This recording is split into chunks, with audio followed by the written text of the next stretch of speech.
and she could hardly believe that her new maid was all but destitute.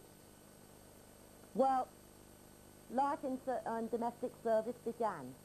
Now, first of all, she had to buy me some new clothes, which she did the next day, and that was on top of my free uniform, which I thought was pretty good anyway. Well, my first job was to cut some bread for the evening meal. I did, about 4 inches thick, and plonked it on the plate. I couldn't understand why they didn't like the look of them. They looked all right to me, and I said so. The cook who'd been with the family for about 8 years said she never laughed so much in all her life. She died a bit later. Everything I seemed to do, and I was tried to, you know, I was willing, and I tried to please the lady. Everything I did went wrong. Take, for instance, that hall floor that I came in, that hall floor, I had to polish that. There was no polisher.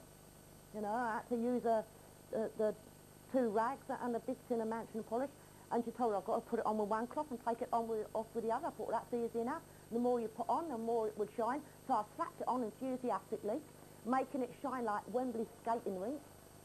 And just as dangerous, so she soon discovered as she came sliding across the hall on a small rug. You can imagine what I said when she said, I've got to get down and scrub it all off again. Well, I did, but not without some few choice swear words from the back streets to express how I felt. But I'd never met anyone quite like the new maid. I'd turned that well-ordered household into chaos within a few short days. She tried to show me how to do things, but everything seemed to go wrong. I loved the cook. Now, she took the place of my mum in my young heart, you know. And when she did die, I really did break my heart. She taught me how to read. You know that she taught me how to read. In 3 months I could read and write anything. Why? Because she had patience and because she had love.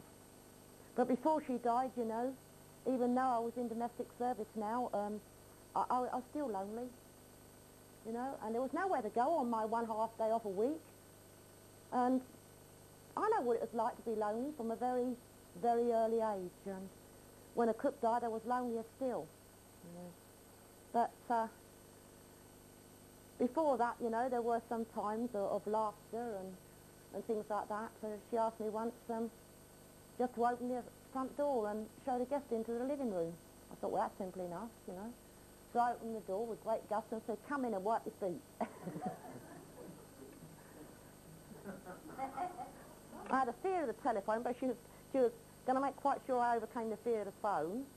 And she taught me how to answer over and over and over again, so she thought I'd really got it in my head. And then one day she said to me, now answer the phone that I've told you. So the phone rang, and she said, if it's Mrs. Winters, tell her that I'm not in today. I don't want to see her today. So I picked up the receiver, bawled into the mouthpiece, hello.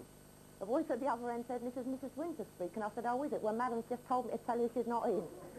She never asked me to answer the phone again. That was my life in domestic service. Times of loneliness, times of laughter.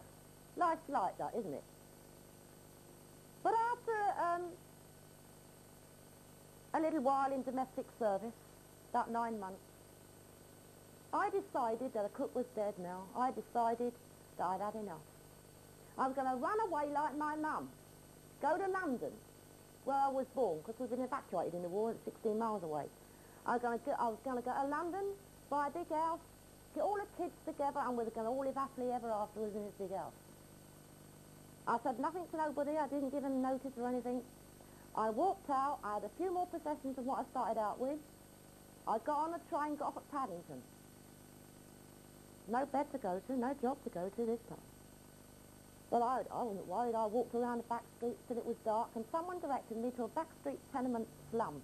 And I paid my first week's rent in advance for a room that was very different from the warm, pretty little room I just left behind in domestic service. But it was too late now to turn around and go back. I'd done it.